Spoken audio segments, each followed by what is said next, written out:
सरपंच संतोष देशमुखांची क्रूरपणे हत्या करणाऱ्यांना तात्काळ फाशी द्या. येवल्यात शिवसेनेच्या वतीने पोलिसांना निवेदन. बीडमधील मस्साजोग गावचे सरपंच संतोष देशमुख यांची क्रूरपणे हत्या करण्यात आली. या हत्येचे काही फोटो आणि व्हिडिओ समोर आल्यानंतर संपूर्ण महाराष्ट्रात संतापाची लाट पसरली आहे.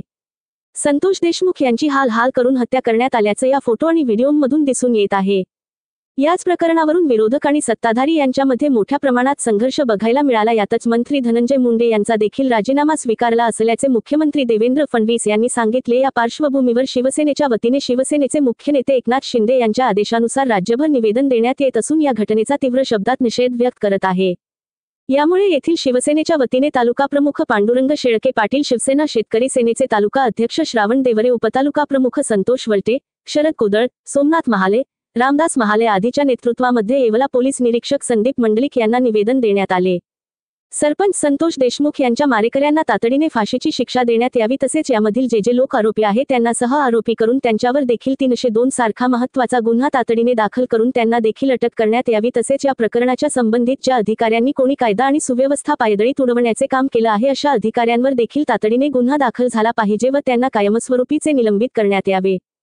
संतोष देशमुख यांच्या हत्याप्रकरणी जरी धनंजय मुंडे यांनी मंत्रिपदाचा राजीनामा दिला असला तरी त्यांची देखील या प्रकरणात सखोल चौकशी होऊन त्यांचे उच्चस्तरीय चौकशी करून आरोपी आढळल्यास त्यांच्यावर देखील गुन्हे दाखल करून कारवाई करण्यात यावी, असे निवेदनात म्हटले आहे. प्रतिनिधी सचिन वखारे, येवला. आज संतोष देशमुख मस्साजोगचे सरपंच यांच्या हत्येच्या बाबतीमध्ये जो काय गेल्या 3 महिन्यापासून वेगवेगळे विषय समोर येत होते. खरं तर काल सोशल मीडिया आणि अनेक वृत्तवाहिन्यांमध्ये त्यांचे जे फोटो व्हिडिओ जे व्हायरल झाले त्याच्यामुळे महाराष्ट्रातील जनतेच्या भावना एकदम तीव्र झाल्या आणि याची खंत कुठेतरी शिवसेनेला वाटली. त्यामुळे शिवसेनेच्या माध्यमातून आज माननीय शिवसेनेचे मुख्य नेते एकनाथजी शिंदे साहेब यांच्या आदेशानुसार राज्यव्यापी या ठिकाणी प्रत्येक तालुक्याच्या पोलीस स्टेशनला या ठिकाणी निवेदन देण्यात येत आहे. त्या दोषींवरती कठोरात कठोर कारवाई होऊन 302 सारखे इतर सह आरोपी जे असेल त्यांच्यावरती देखील गुन्हा दाखल झाला पाहिजे. याच्यामध्ये जे कोणी अधिकारी आहेत त्यांनी देखील जे कुचराईपणा केला आहे त्यांची देखील चौकशी होऊन त्यांना देखील निलंबित केलं पाहिजे.